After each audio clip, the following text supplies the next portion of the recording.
How to maximize Bible study. As someone who has had Bible study all my life, I got a few tips on how to really maximize the time you go through doing Bible study.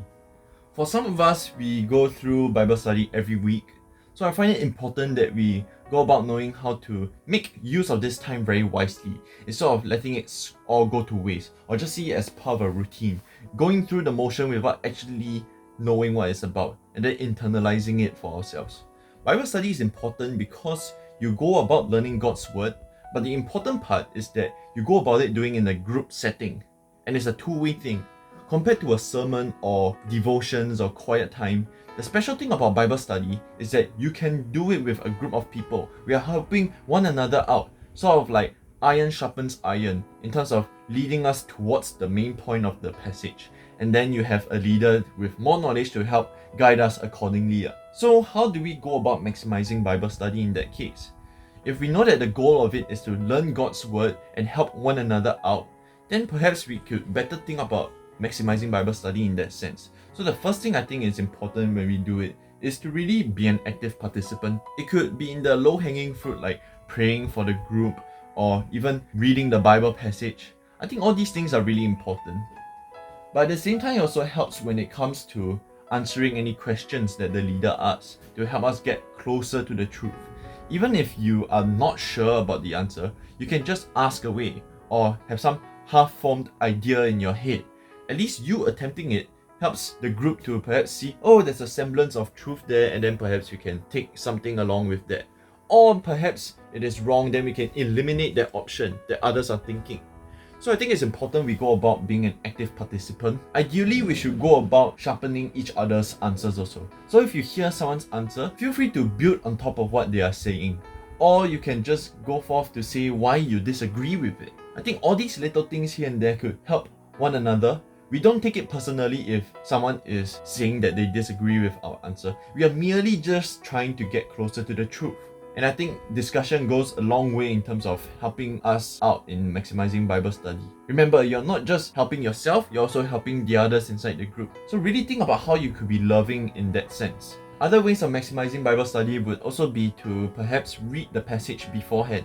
I think it would be good if you read out the passage beforehand, think of some pointers or your own interpretations, and then after that also try to ask some questions or things that you are unsure of, like certain words or phrasings, or even the tough questions. All these things help along to really ensure that we could help one another in our Bible study. At least we go in with some questions already thought out, and I think that helps to move the Bible study such that we could cover more ground, or that we could advance in our thinking, or even make Bible study shorter than it needs to be or it has to be. Another little way that you could help out is simply just summarizing what the whole thing was said.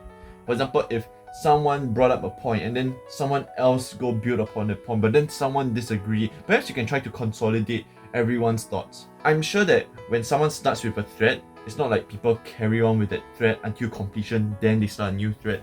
Sometimes it feels like a question is being asked, and then someone brings up one new thread, and then someone brings up another new thread, and then people continue along with this new thread, and then they forgot about the original one. So I think it helps if you could bring the conversation back to this one specifically, and then you consolidate in the end what the pointers are about.